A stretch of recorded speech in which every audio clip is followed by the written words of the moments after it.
onde você está indo? Para onde a vida o está levando?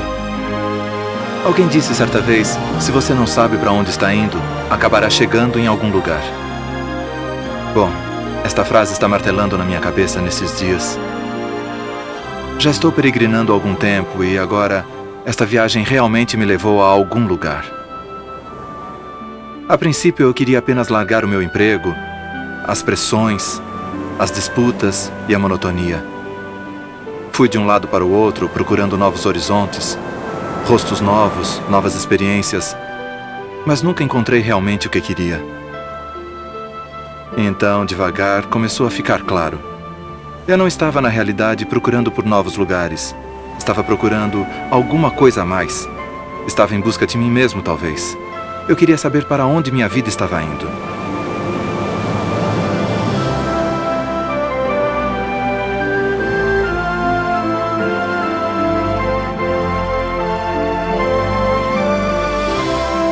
Até que um dia, em minha jornada, me deparei com outro viajante.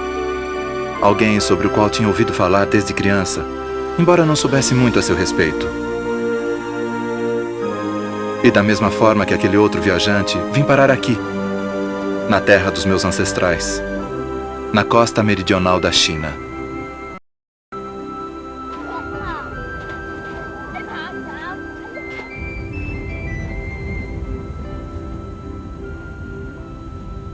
Oi, moço, para onde o senhor vai? Quem, eu? Quero visitar aquela igreja ali. Aquela igreja? Sim? Eu te levo lá. Que bom! Qual seu nome? Meu nome é Francis. Francis. Vamos lá. Tchau! Da onde é que o senhor está vindo?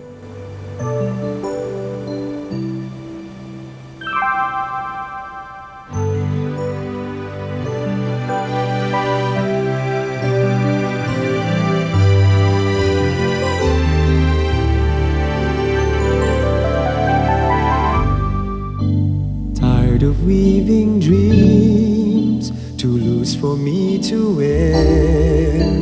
Tired of watching clouds repeat their dance on air. Tired of getting tied to doing what's required. Is life for me routine in the greater scheme of things?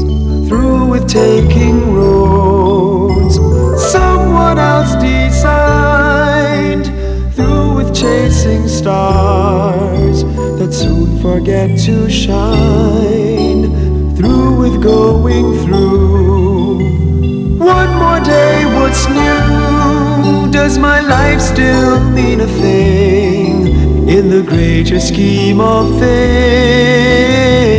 I think I'll follow the voice that calls within. Dance to the silent song it sings. I hope to find my place, so my life will fall in place. I know in time I'll find my place in the greater scheme of things. Xavier.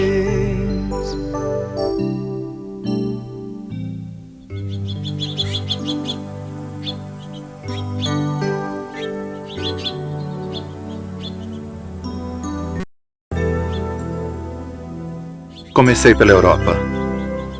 Cheguei ao norte da Espanha no início da primavera. A região rural era tão diferente da que eu conhecia na Ásia. Se há um lugar que poderia inspirar um artista amador como eu, o lugar é esse.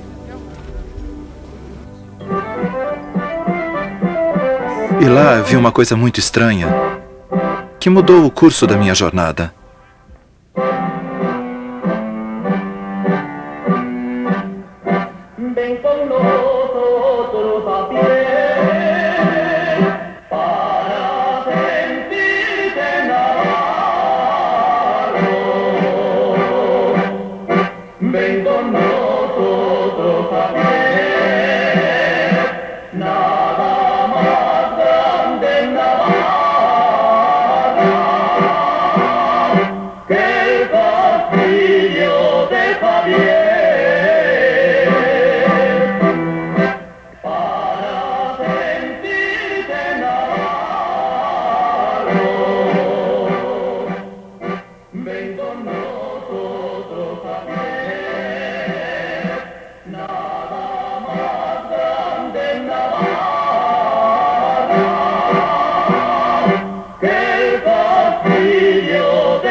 que era aquilo?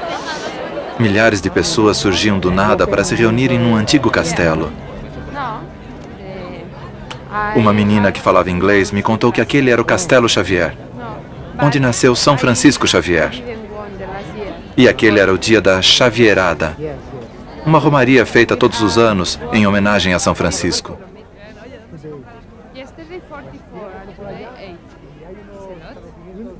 Estou muito cansada. Pareciam cansados, mas também muito felizes. Talvez fosse minha imaginação, mas exceto eu, todos pareciam saber para onde estavam indo.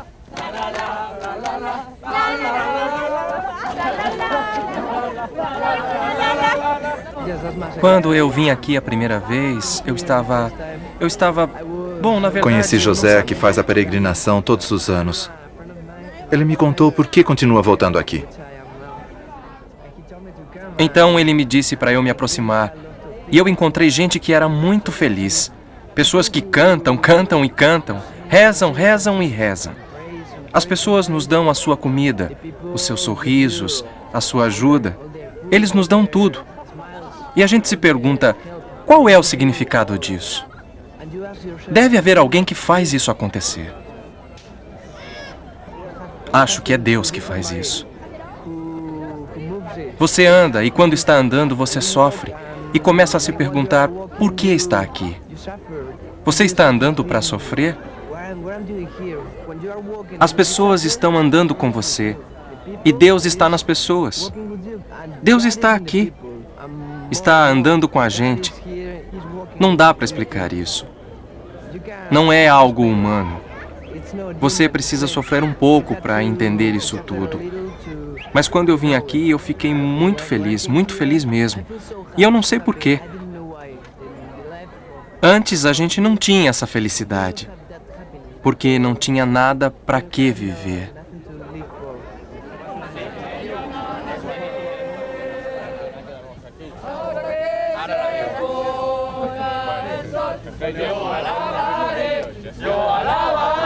Não se tem felicidade porque não se tem nada para que viver. Essas palavras me tocaram profundamente.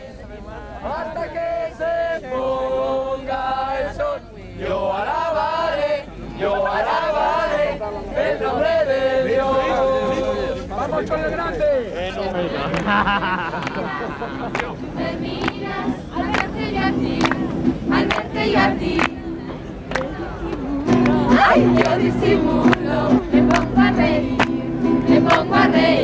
porque yo estoy tremendamente enamorado. Ay, decir, no puedo nada, no. José tinha razão. As pessoas aqui são tão felizes e cordiais. Estão sempre sorrindo. E elas dançam, dançam e dançam. E rezam, rezam e rezam.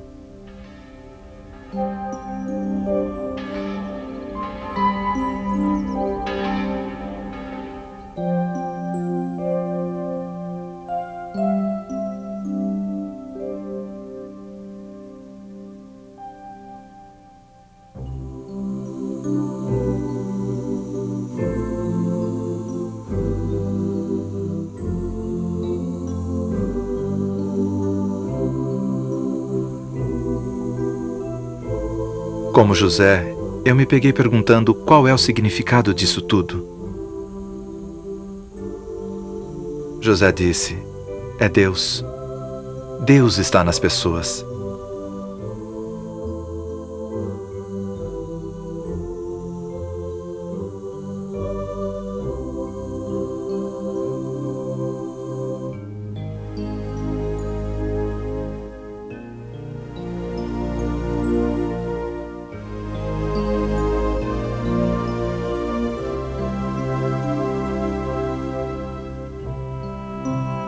Você anda, e enquanto você anda, você sofre e começa a se perguntar: por que estou aqui?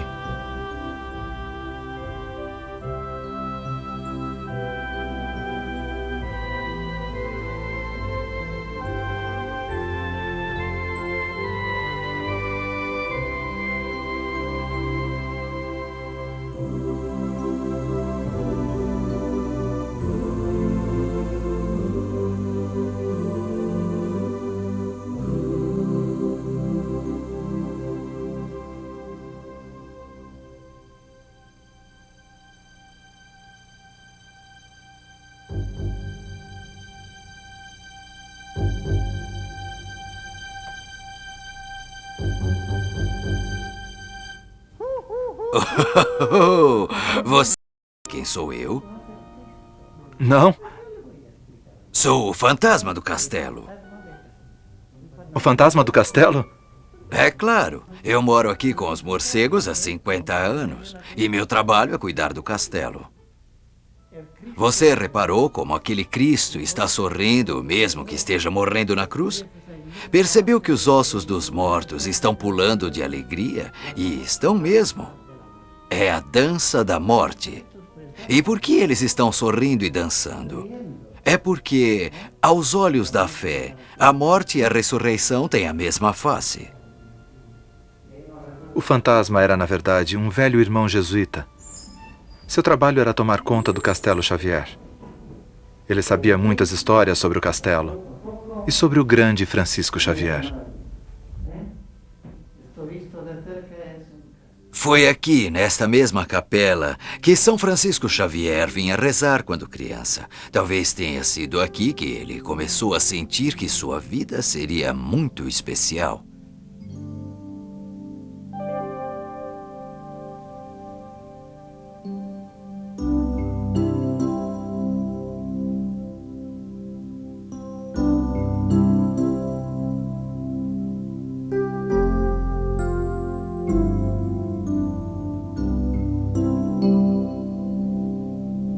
Seu pai e irmãos mais velhos tinham ido para a guerra.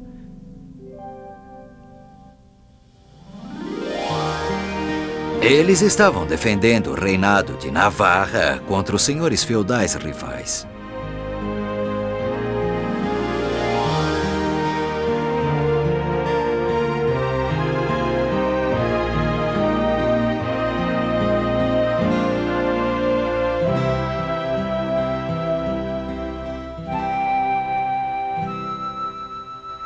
Francisco ficou com a mãe neste castelo.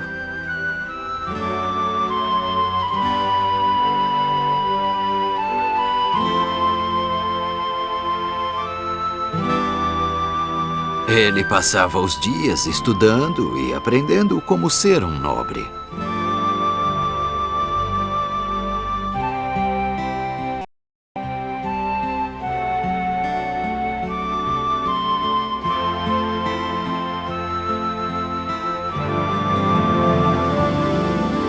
Francisco também tinha que ajudar nas tarefas diárias do castelo.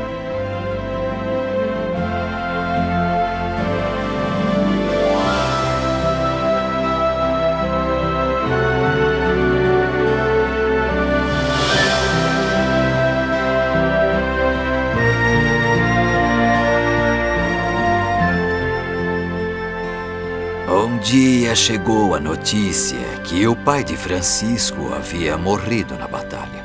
O castelo dos Xavier teria que enfrentar momentos difíceis. Seus muros externos seriam derrubados. Francisco sentiria a tristeza que a guerra traz e nunca iria querer experimentá-la de novo. Não tinha a ambição de se tornar um cavaleiro.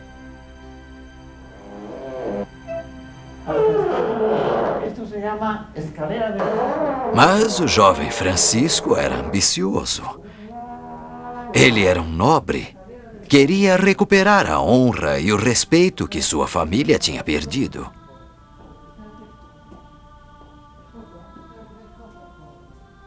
Ele queria nome e status de um aristocrata. Queria ser sábio e culto. Naquela época, isto significava tornar-se um clérigo na igreja.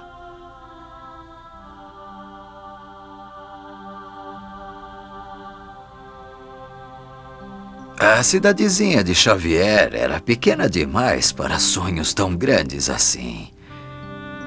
Francisco decidiu que o único lugar onde poderia ter uma educação mais aprimorada era Paris.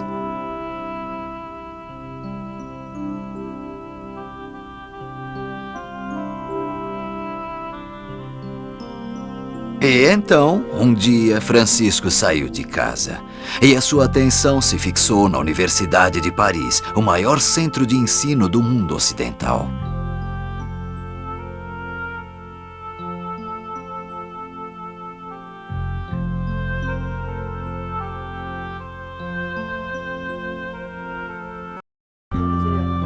Francisco não sabia na época, mas essa busca o levaria muito mais longe do que ele havia sonhado. Sua viagem a Paris era apenas a primeira de muitas jornadas na sua vida. Estas viagens o levariam para a Índia, Japão e para a terra de seus pais e avós.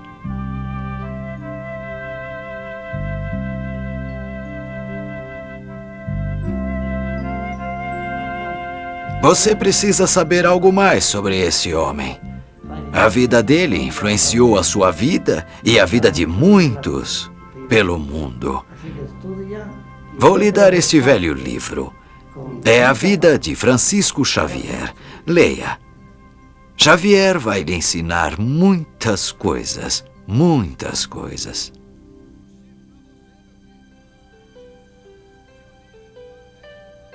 O fantasma do castelo me mostrou o lugar onde Francisco foi batizado. Ele me repetiu que Francisco poderia me ensinar muitas coisas. Por que ele disse aquilo? Como podia saber? Como podia saber o que eu precisava? O que eu queria?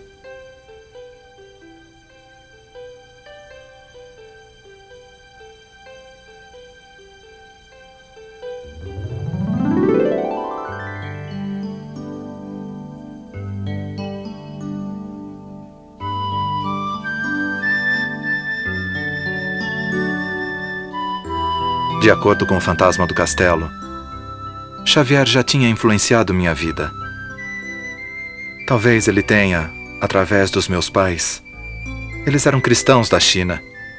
Ou talvez através da minha escola, que tinha o nome de Xavier.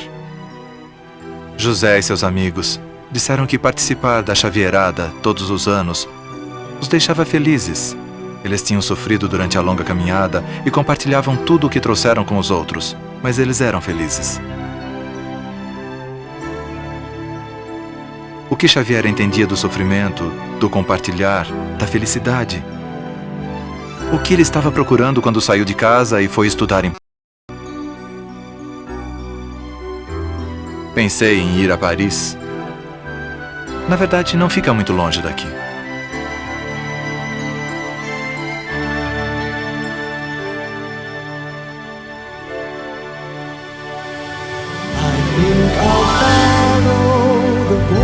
Calls within.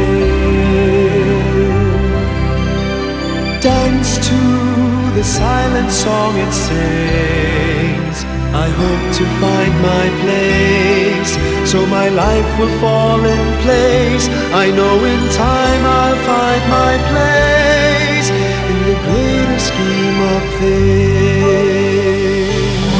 So here I'll follow the voice that calls within.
Depois de apenas alguns minutos aqui em Paris, já pude ver porque este é um lugar que todo artista e estudante quer visitar. É uma cidade animada, com todos os tipos de pessoas e atividades. Lembro de ter lido algo sobre Xavier gostar muito de esportes. Diziam que ele era um dos melhores no salto de altura em Paris. Acho que eles não tinham patins naquela época. Fico imaginando onde fica a escola de Xavier, a Universidade de Paris. Se não for muito longe daqui, gostaria de dar uma olhada.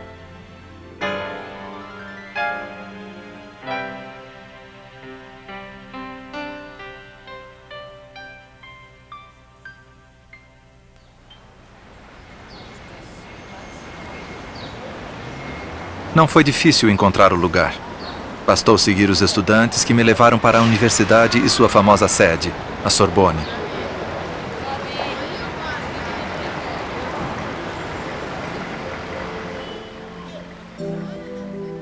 Foi aqui que Xavier estudou quando tinha 19 anos de idade. A Faculdade Santa Bárbara. Ele dividia o quarto com um francês chamado Peter Favre e mais tarde com um colega espanhol, Inácio de Loyola. A vida universitária era muito dura naquela época. Os alunos levantavam antes do amanhecer e passavam o dia todo com o nariz enterrado nos livros.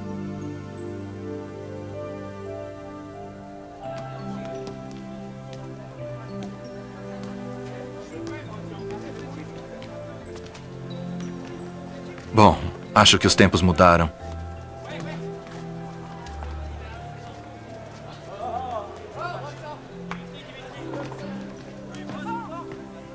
Mas Xavier não era um rato de biblioteca. Ele estudava muito, mas às vezes gostava de passar uma noite fora para se divertir na cidade. E gostava de mostrar que era um nobre. Mesmo quando tinha pouco dinheiro, mantinha um servo pessoal para atendê-lo.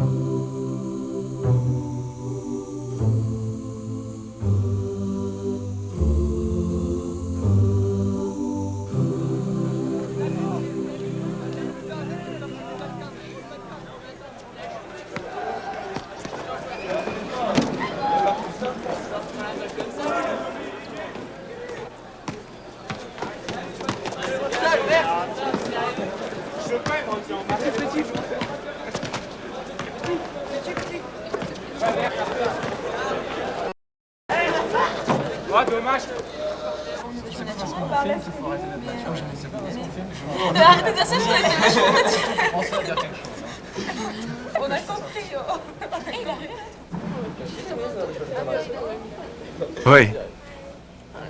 Oi. Você fala minha língua? Bom, vamos tentar. O que você está fazendo aqui? Bom, estou lendo esse livro, dando uma olhada. Que livro é esse? Quer ver?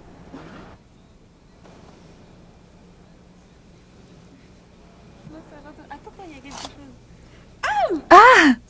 É do São Francisco Xavier. Você conhece? Eu conheço de cor. Ele era o padroeiro da minha escola. É mesmo? Sim. Que engraçado. E o que você está fazendo com o livro de Francisco Xavier? Ele nasceu em 1506 e morreu em 1552.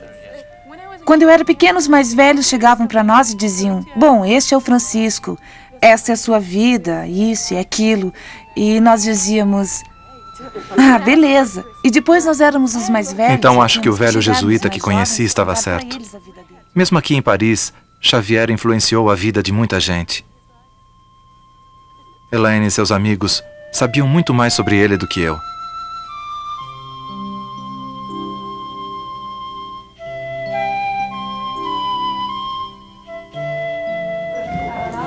Olha, aqui temos Kelvin. E aqui temos Francisco Xavier. Ele viajou, foi para muito longe. Ele era bem bonitão. Você acha? E aqui está Inácio, fundador dos jesuítas.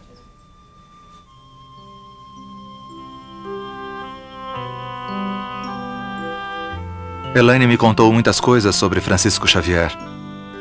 Ela realmente sabia muito sobre ele. Ele, de alguma forma, tinha sido parte da vida dela e do seu crescimento como cristã. Agora, ela era um membro ativo de um grupo de estudantes católicos em Paris. Ela disse que eles eram como sua segunda família.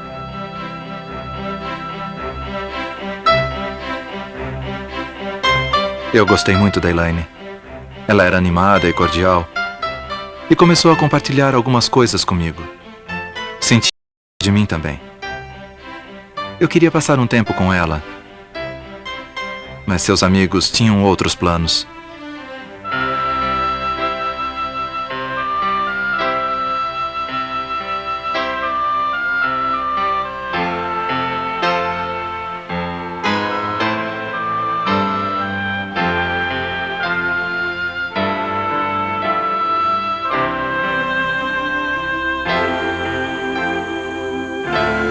Então nos despedimos. Justo quando pensava que talvez tivesse encontrado alguém, estava tudo acabado. Paris não parecia mais tão legal.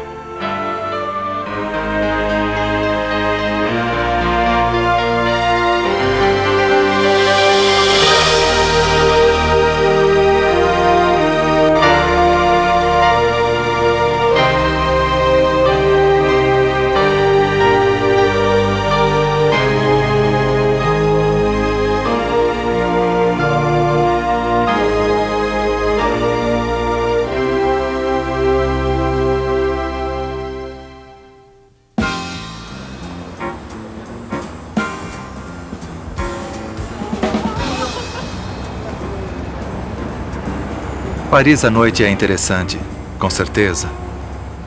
Mas não creio que seja o melhor lugar para ficar quando se está sozinho.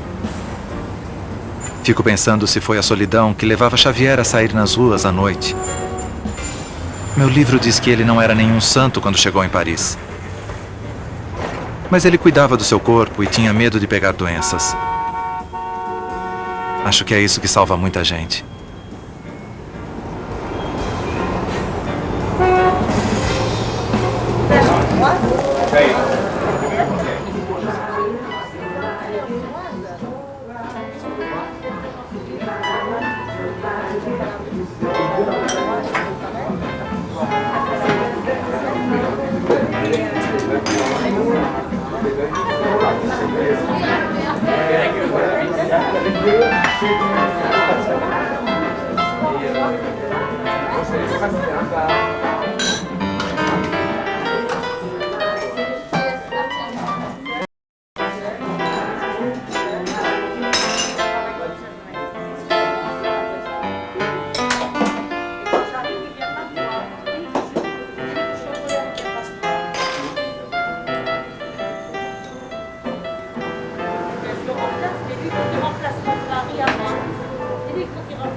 Aqui é o local onde o intelectual francês Paul Claudel se converteu à fé católica enquanto escutava o coral cantando.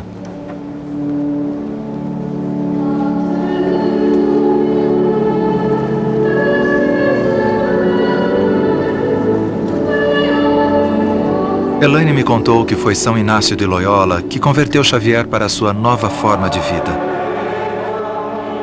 Fico pensando se isso aconteceu de repente, como com Claudel, ou gradualmente, como essas velas se derretendo.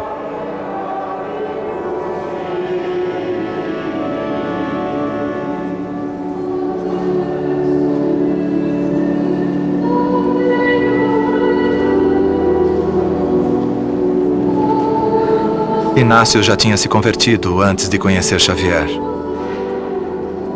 Isto aconteceu quando ele foi ferido por uma bala de canhão numa espécie de guerra civil. Na verdade, a família de Xavier era um dos amigos.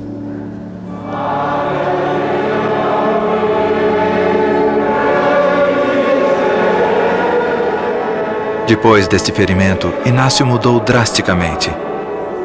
Ele parou de brigar com as pessoas e passou a brigar para as pessoas.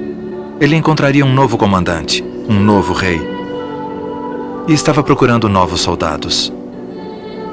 Quando chegou a Paris para estudar, conheceu Peter Favre e seu colega de quarto, Francisco Xavier. Peter gostou de Inácio, mas Francisco não. Talvez Francisco achasse Inácio religioso demais. Inácio não aprovaria as noites de Francisco na cidade, ou seu extravagante estilo de vida, ou suas presunçosas ambições. Mas ele as entendia. Talvez Francisco lembrasse a Inácio de como ele mesmo era antes da conversão. Inácio foi paciente com Francisco. Ele era cordial e generoso. Quando Francisco não tinha dinheiro, Inácio, que praticamente nada tinha, lhe oferecia dinheiro. E aos poucos foi acontecendo. Francisco começou a ver algo especial em Inácio. Algo que ele queria para si mesmo. Uma felicidade que estava presente mesmo durante o sofrimento. E uma liberdade de dar e compartilhar tudo. E foi aí que ele decidiu mudar.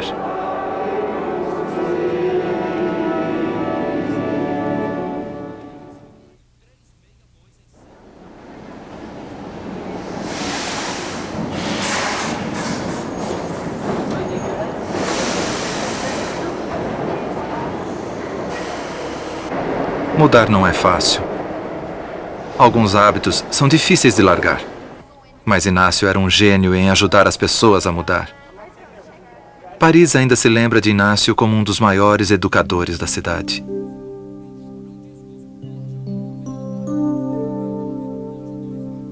Francisco frequentou Inácio por 4 anos antes de decidir que começaria um tipo de vida diferente.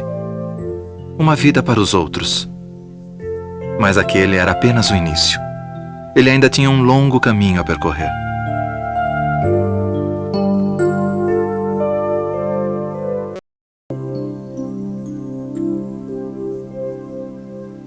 Inácio ajudou Xavier. O levou passo a passo. O ensinou a rezar. O ensinou a se controlar. O acompanhou num longo retiro denominado Exercícios Espirituais. Mas Xavier ainda tinha os mesmos velhos hábitos e tentações. De acordo com Elaine, às vezes as tentações eram tão fortes que faziam o nariz dele sangrar. Eu posso entender isso.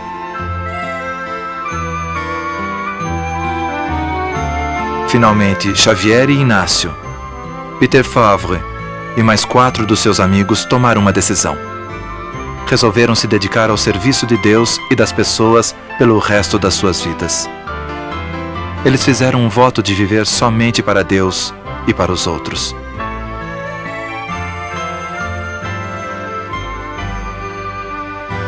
Elaine disse que eles fizeram o voto em Paris, numa capela em algum lugar perto desta colina.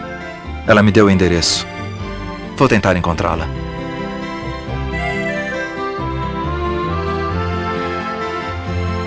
Inácio e Xavier fizeram votos de pobreza e castidade e prometeram fazer uma peregrinação a Jerusalém.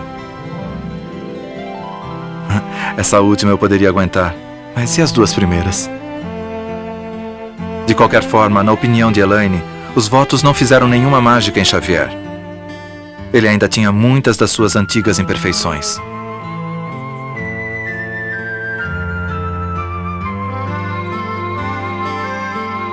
Inácio o definiu como a massa mais difícil de amassar com a qual já tinha trabalhado. Xavier não era uma pessoa fácil de se mudar.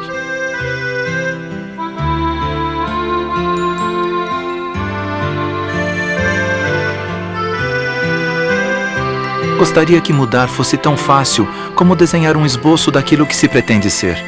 Mas não funciona assim. Para Xavier, foi um longo processo de autoconhecimento para saber quem ele realmente era e no que ele era capaz de se tornar. Eu gostaria de saber isso de mim mesmo. Sinto que estou apenas começando. Ainda estou tentando descobrir quem eu sou. Certa vez, durante seu retorno, Xavier ficou tão irritado consigo mesmo que, como penitência, se amarrou com cordas. Seus amigos tiveram que vir para soltá-lo. Eu provavelmente teria que me amarrar numa cadeira para aguentar um longo retiro. Mal consigo ficar aqui sentado para fazer este desenho.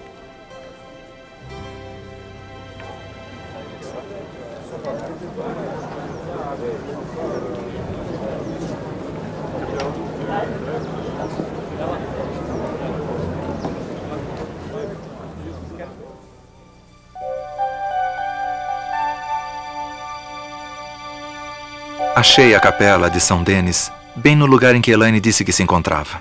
O lugar onde Xavier, Inácio e seus companheiros fizeram seus votos. Este é o local onde eles tomaram a decisão de viver para os outros.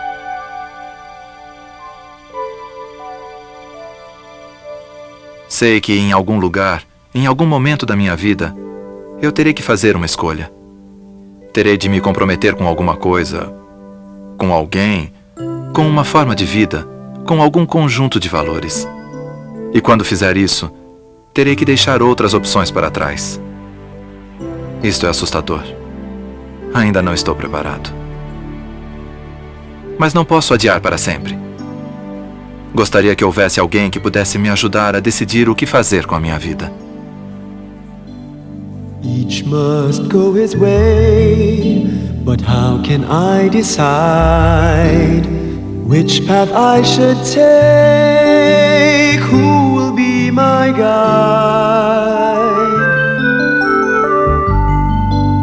I need some kind of star to lead me somewhere far, to find a higher dream in the greater scheme of things. The road before me bends, I don't know what I'll find. Will I meet a friend or ghost I've left behind? Should I even be surprised that you're with me in disguise? For it's your hand I have seen in the greater scheme of things. I think I'll follow the voice that calls within. Dance to the silent song it sings. I hope to find my place, so my life will fall in place. I know in time I'll find my place. For yours is the voice in my deepest dream. You are the heart, the very heart of the greatest scheme of things. So here I'll follow the voice that calls within. Dance to the silent song it sings. I hope to find my place, so my life will fall in place. I know in time I'll find my place. Follow the voice that calls within. Dance to the silent song it sings. One day we'll find our place, for all things fall in place, for all things have all place in the greater scheme of things.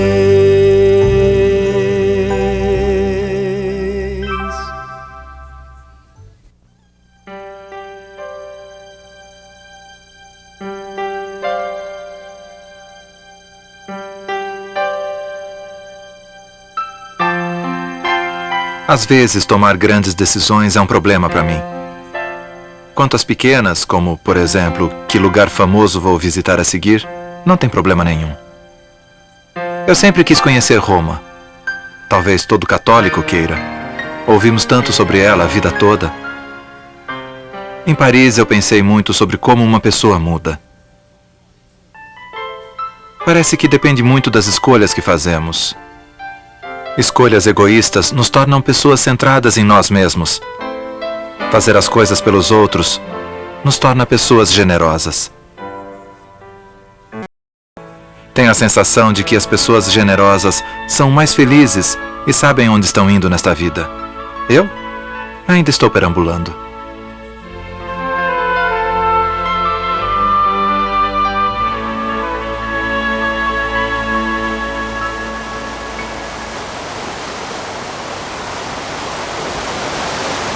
Os amigos que fiz nesta viagem, Elaine, José, o velho irmão no Castelo Xavier, todos eles eram pessoas generosas e felizes, e todos eles admiravam Francisco Xavier. Talvez seja por causa deles que comecei a ter esse sentimento dentro de mim, uma espécie de voz, dizendo que Xavier ia conseguir me ajudar a encontrar o meu caminho. Talvez seja a minha imaginação. Um desejo? Não sei, mas decidi seguir aquela voz por um tempo, e ela me trouxe aqui para Roma. Mas o que trouxe Xavier a Roma? Bom, de acordo com meu livro, Xavier, Inácio e seu pequeno grupo foram primeiro para Veneza. Eles foram ordenados padres e trabalharam lá por um ano, pregando e ajudando os doentes. Eles se autodenominavam Companheiros de Jesus. Estavam esperando uma chance de cumprir seu voto de ir a Jerusalém. Mas a guerra com os turcos tornou isso impossível. Finalmente decidiram ir para Roma e perguntar ao Papa o que ele queria que eles fizessem.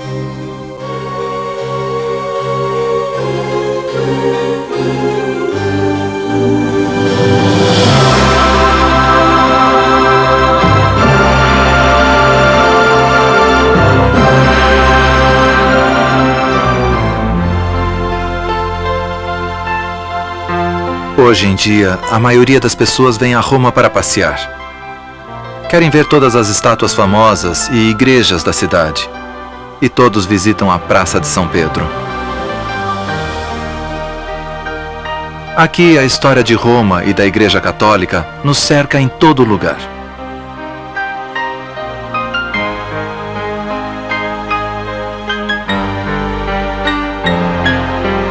São Pedro fica na porta da grande igreja, segurando suas chaves, que representam a salvação e a felicidade.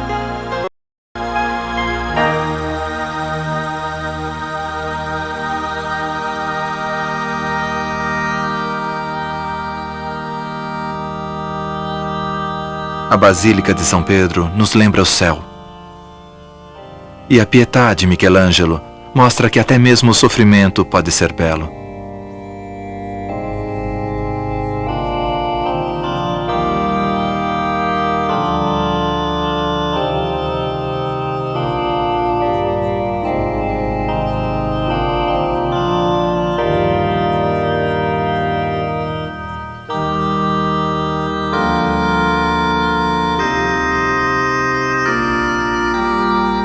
A maioria das pessoas que conheço vai à igreja para pedir ajuda para resolver um problema ou para rezar pedindo um favor especial. Mas Xavier e seus companheiros vieram para ver o que eles podiam fazer para ajudar a igreja e o resto do mundo. Que diferença! Aposto que Roma não recebe esse tipo de visitante com muita frequência.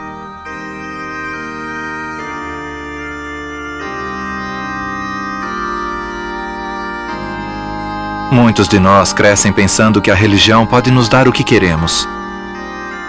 Tudo o que precisamos é ter fé para pedir. O problema é que, quando não precisamos de nada ou não sabemos o que queremos, bom, adeus, igreja. Mas Xavier e seus amigos eram diferentes. Eles viam a igreja como uma família universal, como uma missão importante, salvar todo mundo. Era como um grande drama histórico, e eles queriam participar dele. Então eles vieram falar com o Papa e lhe perguntar como poderiam fazer isso. É claro que todos os que vêm a Roma querem ver o Papa. Fiquei imaginando se eu teria tanta sorte.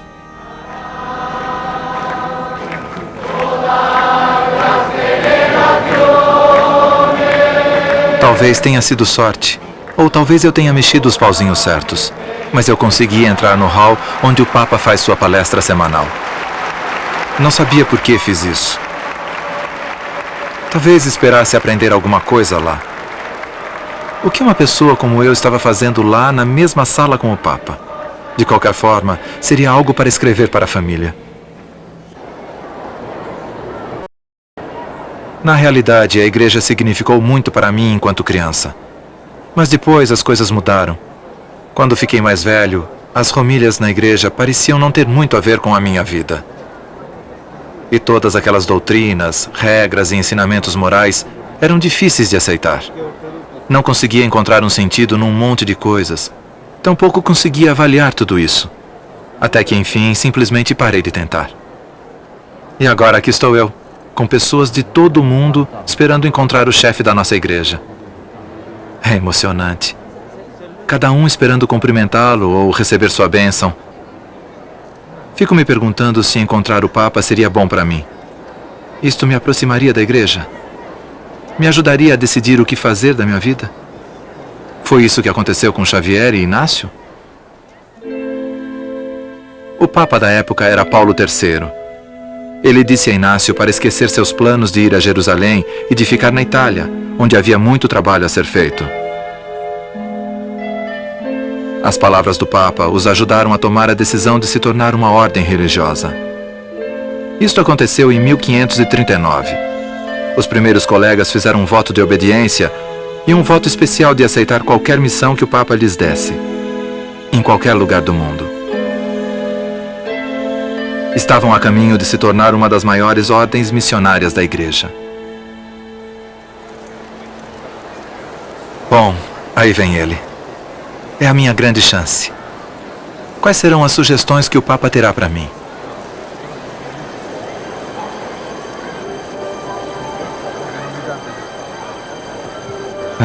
Não deu para falar.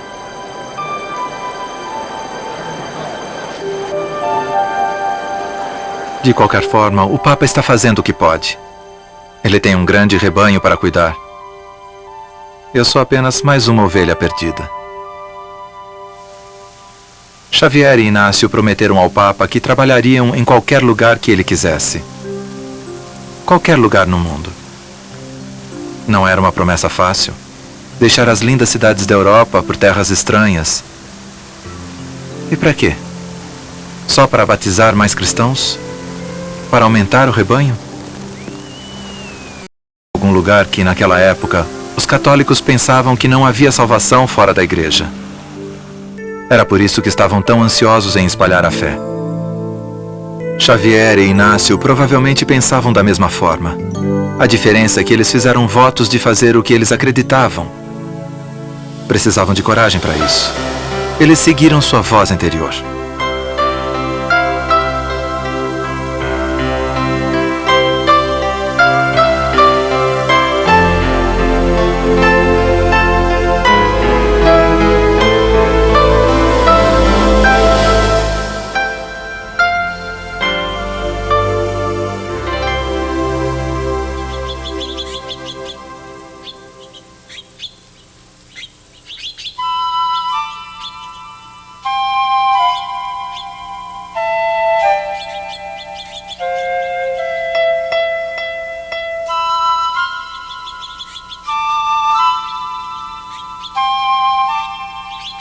Certo dia, em Roma, encontrei uma igreja com uma grande estátua de São Paulo. O primeiro missionário da igreja. Deus parece ter um gosto estranho para santos. Paulo costumava capturar cristãos para viver. Mas sua conversão foi repentina. Depois que foi derrubado do seu cavalo, ele viajou por todo lado, Roma, Grécia, Oriente Médio, para compartilhar sua experiência sobre Jesus Cristo. Ele estabeleceu o padrão que Xavier e outros missionários iriam seguir. Por causa deles, as pessoas como eu foram batizadas e se tornaram cristãs.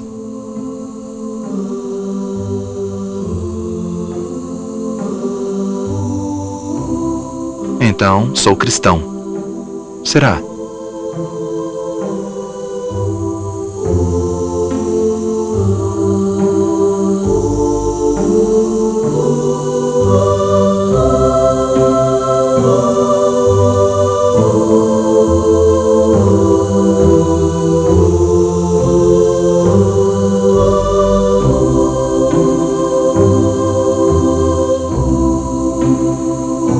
A última igreja que eu visitei em Roma foi Il Gesù. Foi especial, porque Francisco Xavier ainda está lá. Ou de qualquer forma, uma seu braço direito. Comecei a me perguntar por que estou fazendo isso, procurando o braço de alguém que morreu na Ásia 450 anos atrás. Seria curiosidade ou um chamado?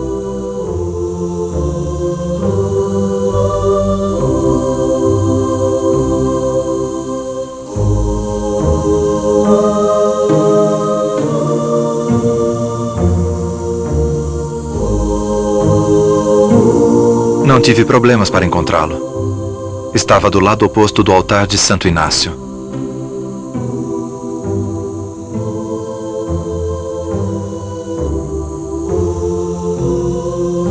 Era a mão que viajou pelo mundo abençoando e batizando pessoas de tantos países,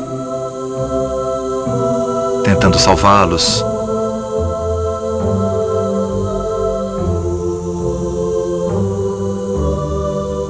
A mão de Xavier ainda estava intacta e estava levantada, como se ainda estivesse abençoando o seu povo.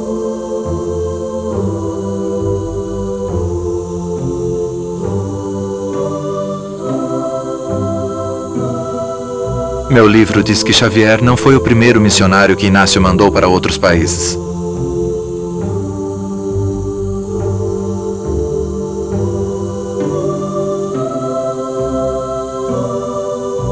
Num primeiro momento, Francisco ficou em Roma e pregou nas igrejas daqui. Enquanto Xavier se recuperava de uma doença, Inácio o nomeou seu secretário. A ordem dos jesuítas estava crescendo e Inácio precisava de uma ajuda na administração. Mas esta situação não durou muito. Em 1540, o rei João de Portugal pediu que Inácio mandasse 2 jesuítas para a recém-descoberta terra da Índia. Inácio nomeou 2 jesuítas para irem para a Índia. Mas antes que viajassem para Lisboa, um deles adoeceu. Inácio chamou Francisco e disse-lhe para se preparar, pois no dia seguinte iria partir para Lisboa e depois para a Índia.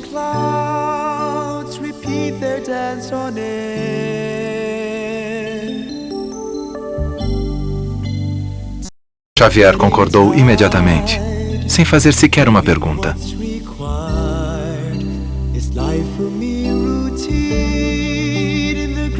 Sabendo que ele provavelmente jamais iria rever Inácio e a Europa, e sabendo que cerca da metade de todos os que viajavam no oceano morriam no mar, tudo o que Xavier disse foi sim.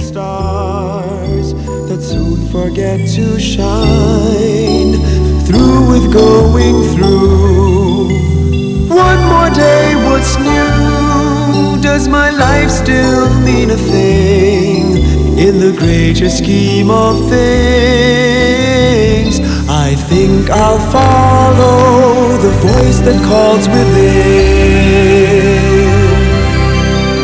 Dance to the silent song it sings. I hope to find my place, so my life will fall in place. I know in time I'll find my place in the greater scheme of things.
Nunca pensei em visitar a Índia como turista. Não tenho nenhum amigo indiano e a sua cultura me parece estranha. Também temia que fosse deprimente. Sabia que na Índia vive 1/3 das pessoas mais pobres do mundo.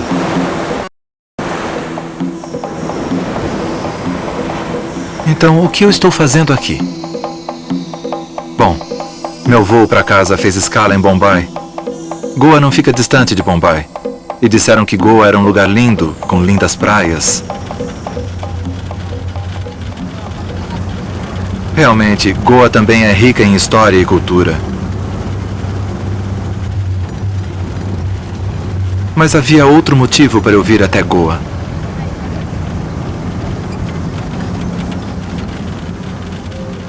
Eu lembrei que o velho padre, o fantasma do castelo de Xavier, me disse que o corpo de Xavier estava ainda preservado, numa igreja aqui em Goa. No avião, eu tive todo o tempo para ler o livro que ele tinha me dado. Quando cheguei a Goa, eu era quase uma autoridade em Francisco Xavier. Já que tinha visto seu braço direito em Roma, pensei, bom, eu podia também visitar o resto dele aqui em Goa. Goa foi a primeira experiência de Xavier na Ásia.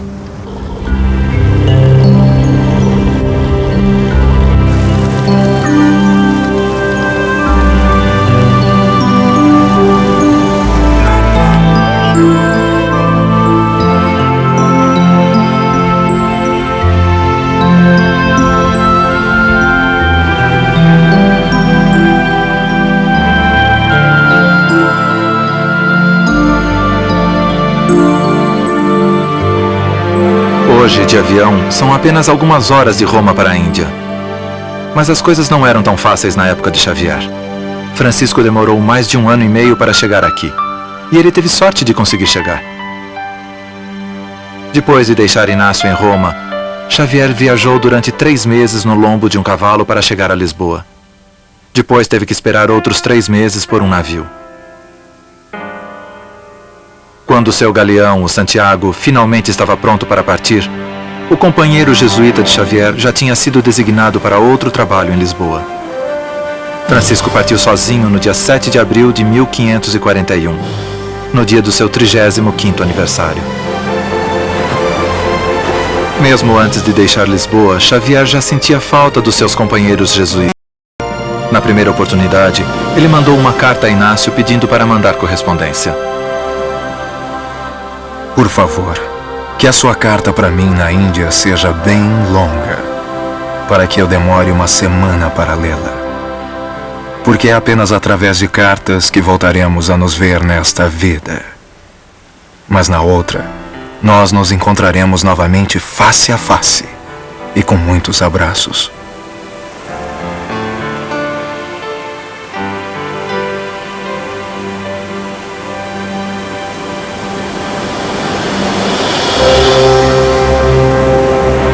A primeira parte da viagem foi lenta e tortuosa. Xavier não estava acostumado a viagens marítimas. Fiquei mareado durante 2 meses.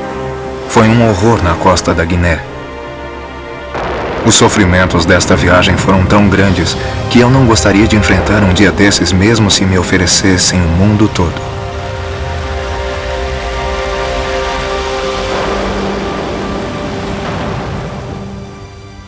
Mas Deus, na sua misericórdia, trouxe-nos para a ilha onde estamos agora.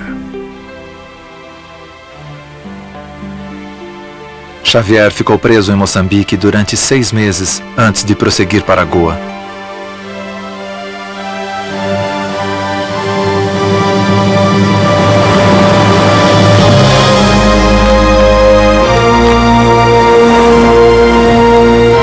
Ele servia tanto como capelão como marujo. Ele pregava para os marinheiros. Compartilhava as tarefas diárias. E cuidava dos doentes.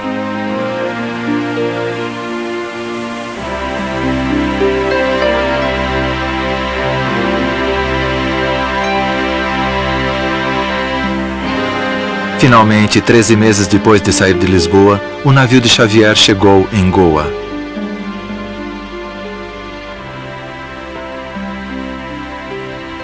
Foi aqui, na foz do rio Mandavi, que Xavier pisou pela primeira vez em solo asiático.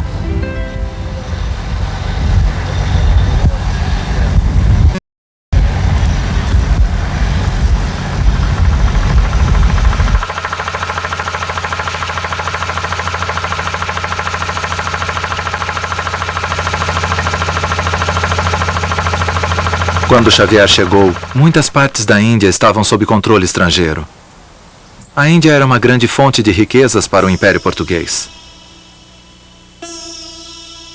Mesmo antes de Xavier receber esta missão, ele gostava de falar sobre a Índia e sobre a importância de trazer a fé cristã para esta imensa população.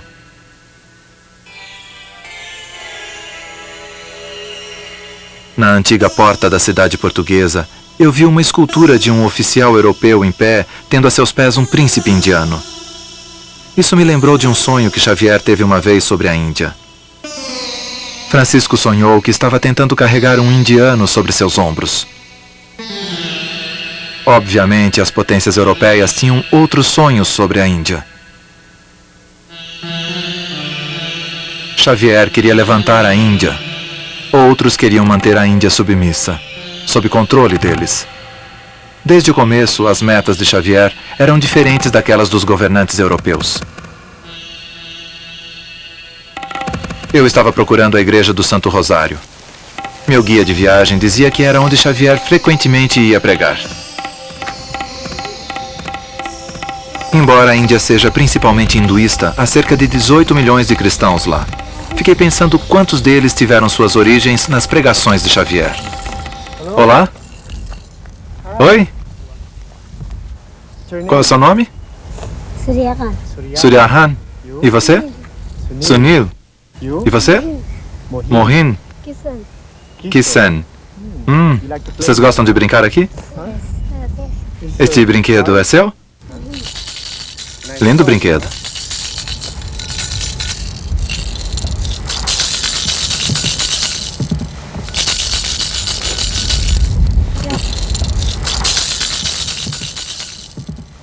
O brinquedinho das crianças me lembrou de um dos métodos de ensino mais bem-sucedidos de Xavier: a música.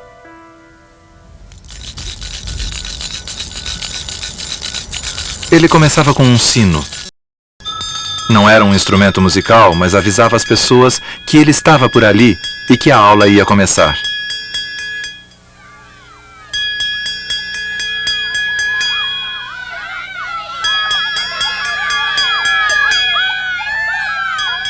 As crianças eram atraídas pelo som do sino e seguiam Xavier em turma.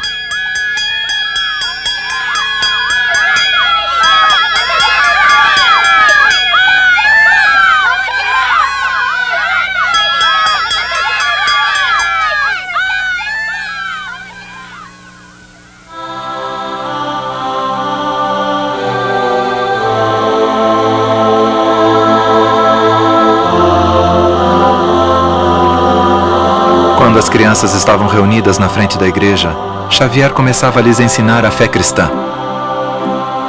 Ele falava com eles através de uma mistura de português. Mas o que realmente atraía eram as canções que ele ensinava. Xavier simplesmente reescreveu as lições de catecismo em rimas.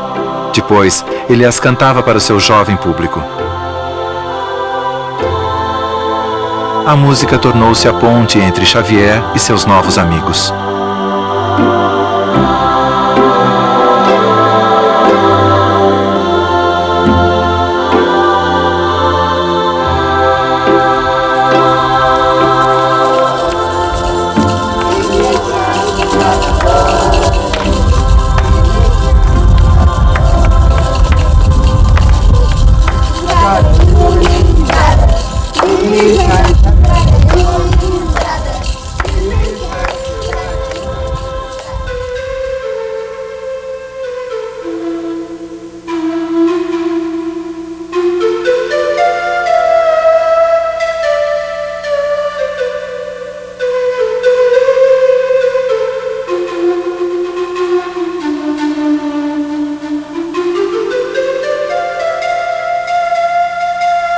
Por vir de um meio rico e aristocrático, Xavier nunca tinha experimentado a pobreza extrema.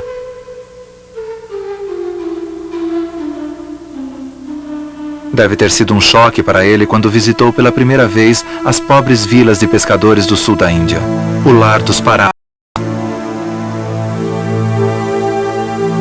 Os Paravas eram os mais necessitados da Índia, os mais pobres dos pobres, a casta mais baixa. Para muitos, eles eram intocáveis, mas para Francisco, eles eram todos filhos de Deus e se tornaram seus amigos mais chegados.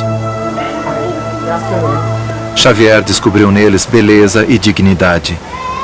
Ele os amava, mesmo que mal pudesse se comunicar com eles na sua língua nativa.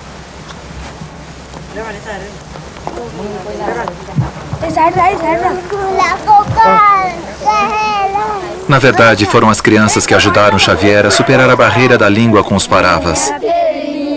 Eles não eram apenas seus companheiros diários, mas gradualmente tornaram-se seus auxiliares, como um pequeno bando de apóstolos.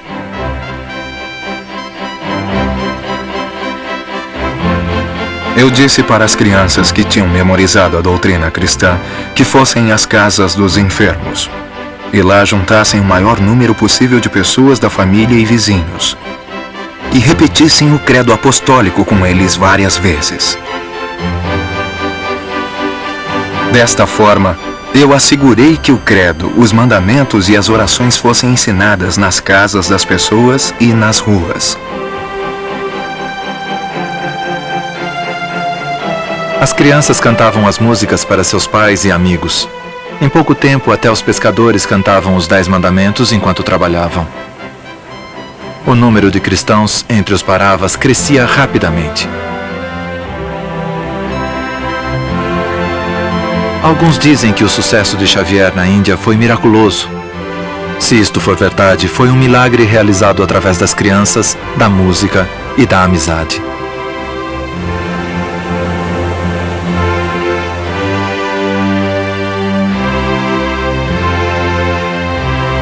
Um dos meus novos amigos, Surya, insistiu em me levar para a casa dele. A família dele vivia num pequeno pedaço de terra e no oceano, pescando. Eles criavam alguns animais, tinham um pequeno jardim.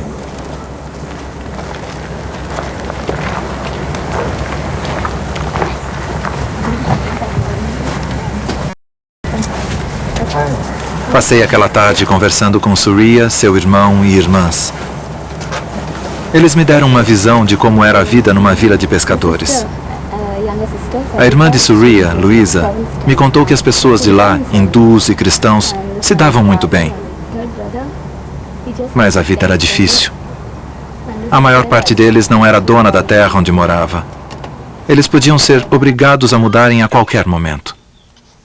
A doença era seu maior temor. Não havia médico nas redondezas e, frequentemente, o doente morria antes que chegasse um médico. No momento, o pai de Luísa estava muito doente. O emprego para o pessoal da vila quase não existia. A maioria vivia da lavoura e da pesca, ou tentava montar um pequeno comércio em casa.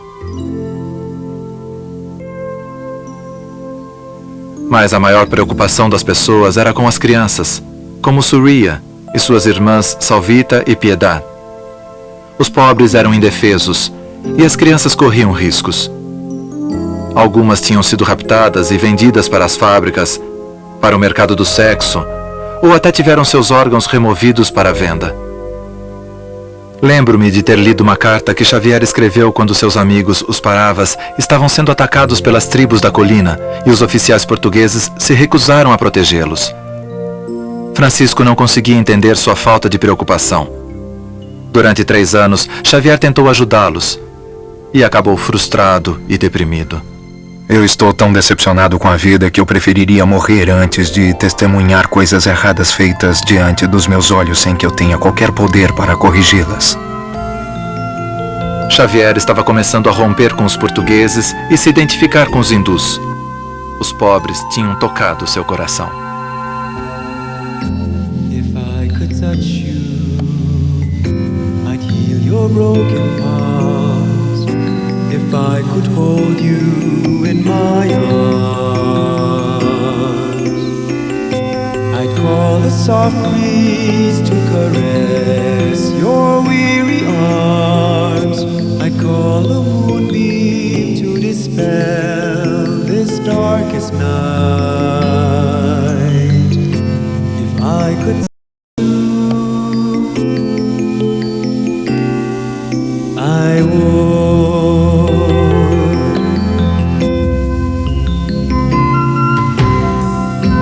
If I could hear you, your words no language. If you just whisper in my ear, The sadness weighing down your heart that no man sees. If you just call me, I would sing a flaming home.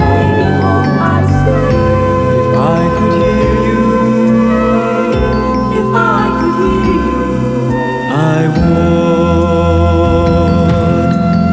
Long have I waited for you to hear my cry. Long have I waited for you to answer my plea. What you do to your brethren, you do it for me. I am in the brokenness and woundedness of man. Long have I waited for you to hear my cry. Long have I waited for you to answer my plea. What you do to your brethren, you do it for me. I am in the brokenness and woundedness of man.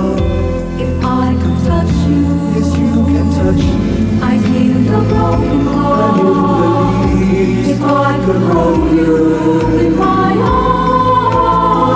arms, I'd call the sun breeze to caress your weary arms. I'd call the moonbeam to dispel this darkest night. If I could touch you, I would. If I could hear you, yes, you can hear me. Your language, I'm in the east of your breath burning my ear. I hear the weak and small, the sadness weighing down your bed. And no man sees my weary arms. You just call me, I would sing a flaming home. If I could hear you, yes, you can hear me. If I could touch you, yes, you can touch me. I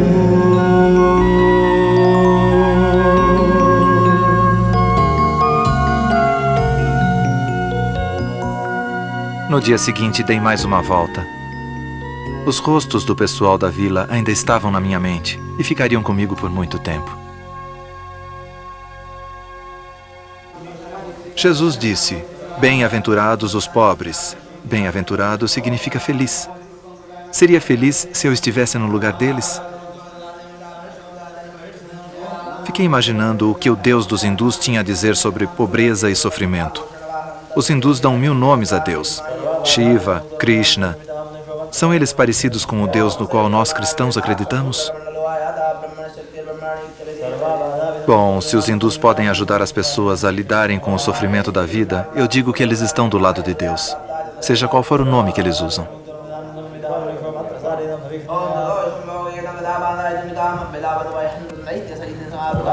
Xavier provavelmente não aprovaria minha atitude. Diria que estou venerando um Deus falso. Ele encorajou a destruição das estátuas hindus e tentou converter sacerdotes hindus ao cristianismo. Escreveu cartas sobre isso.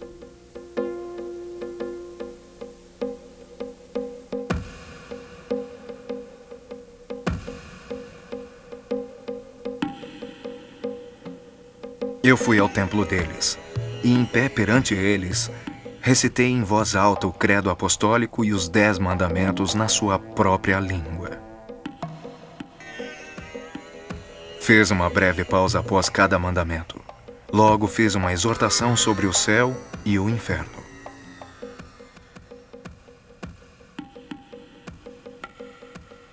Depois do sermão, os brahmanes me abraçaram afetuosamente, dizendo que o Deus dos cristãos era realmente o verdadeiro Deus, já que os mandamentos dele estão de acordo com o que é certo. É claro que os sacerdotes nunca mudaram sua forma de vida. Eles provavelmente sentiram a boa vontade de Xavier e o trataram com a típica cortesia asiática. Não posso dizer que concordo com a tentativa de aproximação de Xavier ao hinduísmo. Teria agido diferente se ele tivesse conhecido alguém como Gandhi, que imitava Jesus melhor que a maioria de nós cristãos? Bom, tudo bem, ninguém é perfeito. Luísa, Surya e Salvita me levaram até a famosa Basílica do Bom Jesus, onde o corpo de Xavier está preservado. Luísa me disse que todos em Goa e toda a Índia conhecem Francisco Xavier. Até os nao-cristãos o amam e veneram. Eles vêm de longe e enchem a cidade todos os anos no dia da sua festa. O povo hindu considera Xavier um dos seus heróis. Eles lembram como os defendeu contra as potências europeias. Ele escreveu fortes cartas ao rei de Portugal defendendo-os. Não é de se admirar que o povo hindu seja devoto de Xavier. Seu corpo é como um tesouro nacional. Na Índia, Xavier já estava começando a se preparar para a morte. Estava sempre em movimento. Parecia não poder parar. Nunca parecia satisfeito, achando que já tinha feito bastante. Num período de 2 anos, Xavier percorreu mais de 30 vilas espalhadas na costa do sul da Índia, repetidamente. Seus amigos ficavam espantados com sua energia e nos deixaram descrições incisivas. Sua voz frequentemente acabava por completo pelas constantes lições e orações. Seus braços ficavam quase paralisados de tanto batizar. Ele frequentemente andava sem comer e dormir. Dia e noite consolava a gente, ouvindo suas confissões, visitando-os quando estavam doentes, pedindo donativos para eles quando não tinha nada seu e nunca gastou um penny para ele mesmo. Tudo de bom que se pode imaginar que um homem faça, Xavier o fez. E muito mais.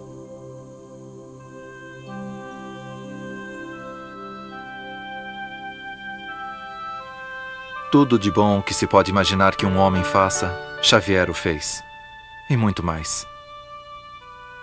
Quando Xavier esteve aqui, ele era apenas poucos anos mais velho do que eu. Onde ele conseguia esse dinamismo e energia para ajudar tanta gente? Dizem que é mais fácil admirar alguém como Xavier do que imitá-lo.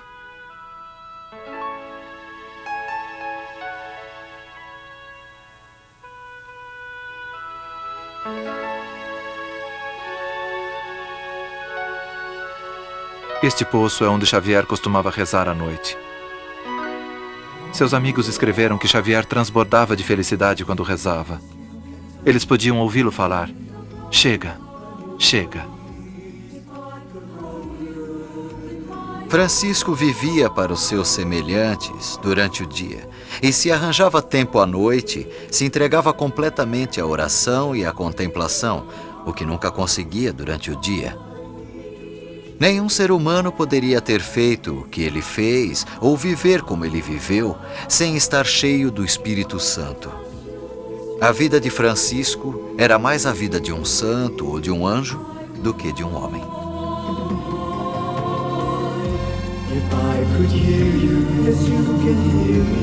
Your words are language, I'm in the taste of your breath burning.